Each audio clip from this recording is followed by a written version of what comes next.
eyomoro makare. Thuolo ni jatend bura mar DCP Rigathi Gachagua twak gi jofwamb weche adwani wadhi ane achiel kachiel mondo wawinj ane twak mare no. August 2027 general elections, from the way they were appointed and the perception that they are protégés of William Ruto. Article 81 of the Constitution of Kenya 2010 outlines the core principles that govern the country's electoral system and process. It dictates that all elections and elected public bodies must comply and ensure the freedom of citizens to exercise their political rights, ensure that all elections are free and fair, ensure that elections are conducted in secret ballots, free from violence, intimidation, improper influence or corruption, ensure that elections are transparent and administered in an impartial, neutral, efficient, accurate, and accountable manner. Further, Article 38 of the Constitution of Kenya protects the political rights of all citizens, establishing the framework for democratic participation by guaranteeing 1, the citizens' freedom of political choice, 2, the citizens' right to vote without unreasonable restrictions, 3, the citizens' right to express their will and participate in free, fair, and regular elections. Unfortunately, the IEBC has fallen short and has failed to uphold and apply the laws of this great republic. The IEBC has decided to turn a blind eye and not to be accountable or impartial. We are able to demonstrate to Kenyans how this has been achieved by using a case example. On 27 November 2025, election violence was witnessed in the by-elections held in the constituencies of Bere North, Malava, and Narok Ward Township. Mr. Chairman of IBC, your silence and tolerance of the electoral malpractices prove that you cannot be trusted to deliver free, fair, and transparent and verifiable elections. There was brutal violence, outright voter bribery by the state, among other malpractices, and your silence was very loud. There was extreme violence in Kaspul Kabondo. In Emurwa Dikir, the recently concluded by-elections, all meetings were conducted in the evenings and late in the night. The chairman and his commissioners were aware of what was going on and they never spoke. Unfortunately, since you are state playbook masters and UDA sympathizers, a peaceful campaign period in Olkalau has made you too clever all of a sudden after realizing that UDA is losing the election. Do not take Kenyans for a ride. Olkalau has been very peaceful. There has not been violence of any magnitude that could cause anybody to cancel or postpone an election. There has only been 3 incidences that are minor. 1, the defacing of posters belonging to the UDA candidate and the DCP candidate. On 1st July 2026, at the Royal Garden Hotel in Olkalau Town, Nyandarua County, officers and staff of DCP were brutally attacked by police officers and UDA officials. Their phones and other materials were taken away. 8 reports and statements at Olkalau police station were made, and to date, no action has been taken. The notorious Nairobi Sierra gang of rogue police officers that attacked me and Christians at Wetima Church in January is the same group that was led by Mathira Member of Parliament, Eric Wamombi, to attack DCP officials at the Royal Garden Hotel. So, Mr. Efokon, whatever violence that has been witnessed in Olkalau has been perpetrated by the state. You cannot therefore say you can punish the people of Olkalau by postponing their elections on account of violence, whereas it is the government that has created violence in Olkalau. The people of Olkalau are very peaceful. All the candidates are working together and nobody is fighting each other. The little violence that has been witnessed in Olkalau has been done by the state. And we wonder, Mr. Ethokon, you never condemned violence in Bere. You didn't condemn violence in Kaspul Kabondo. You didn't condemn violence in Malaba. How come you are condemning non-existent violence in Olkalau and threatening to postpone an election for non-existent violence? What is in Kalau is anticipated violence, and I'll be explaining. All this violence is being organized by Mathera Member of Parliament Eric Wamumbi and his wife and Moses Kuria, using goons brought to Olkalau from outside the constituency. As we speak this morning, the Nairobi Sierra team is in a hotel in Olkalau under the command of Eric Wamumbi and his wife Betty Maina.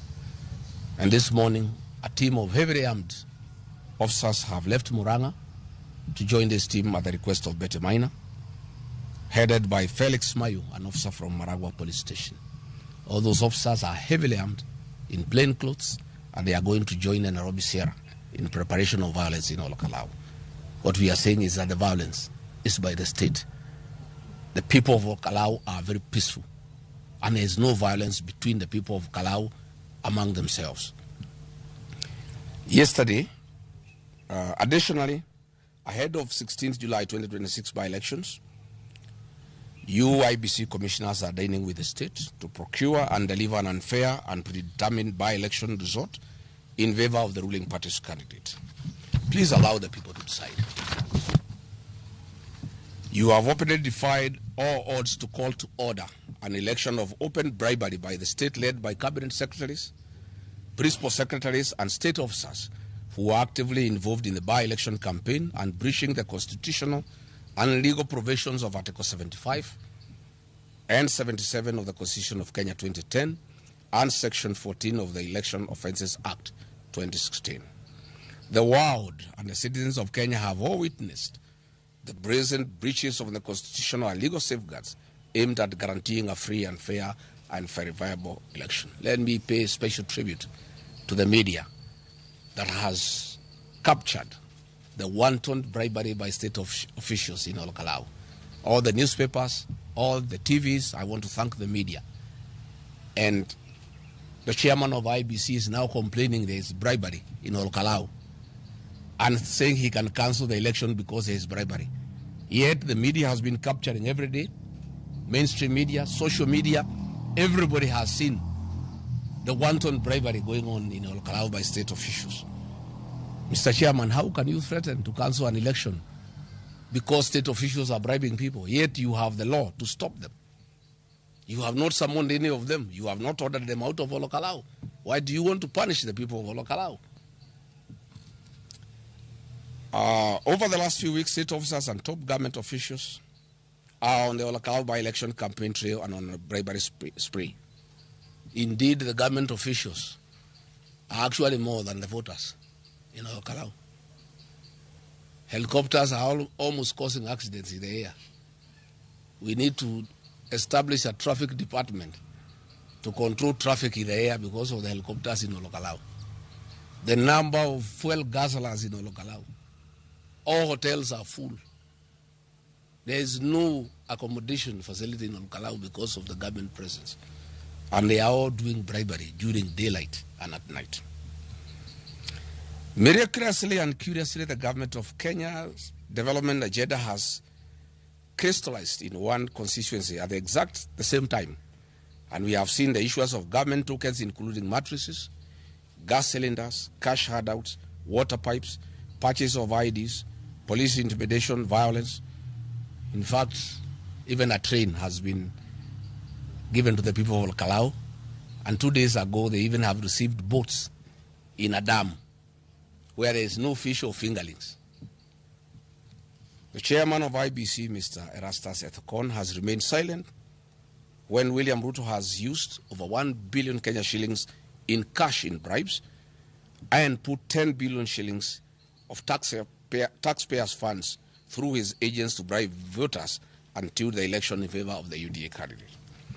After all these schemes have failed and the government polling machinery have reported that the UDA party candidate is performing dismally, IBC gets instructions and through their chairman, Mr. Erastus Ethekon, threatens to postpone or cancel the elections. And we're asking Mr. Ethekon, where were you? This bribery has gone on for the last 2 months. Why didn't you stop it? There is no violence in Olokalao. Violence was in Malava, you never stopped it. Violence was in Narok, you never stopped it. In Kaspul, Kabondo, people were killed, you didn't stop the election. You are now being used by William Ruto to postpone the election because he knows he faces a humiliating defeat next week. Please, Mr. Ethekon, treat the people of Kenya with some bit of intelligence. Where have you been? Do you live in this country? Bribery by state officials is documented every day. And then you come up yesterday to cry. You are crying to Kenyans to do what? You are the one in charge of IBC.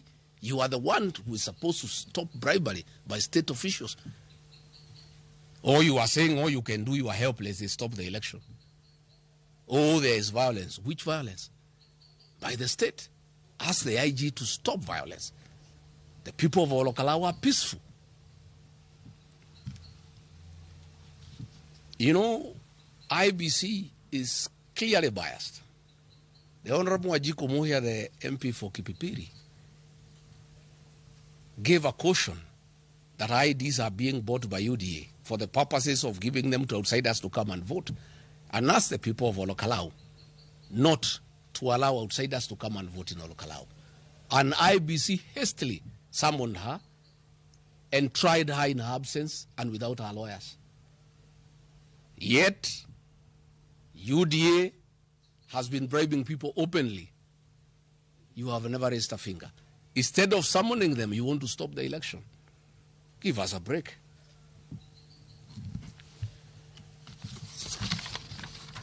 The following state officers and government officials have openly been involved in electoral campaigns and malpractice in Olokalao, among others. The Honorable Alice Wahome, Cabinet Secretary for Lands, Public Works and Housing and Urban Development. William Kabogo, Cabinet Secretary for Information, Communications and Digital Economy. Davis Chirchil, Cabinet Secretary for Roads and Transport. Rebecca Miano has actually left her office. She has put up an office in Olokalao. She even tried to summon the ACK Church for a seminar on tourism to bribe them to campaign for the UDA candidate. And the ACK parish minister stood her off. She had called them for a seminar in Naivasha. I don't know what ACK church officials have to do with the tourism in Kenya. She has left her office. She is actually working from Olokalao.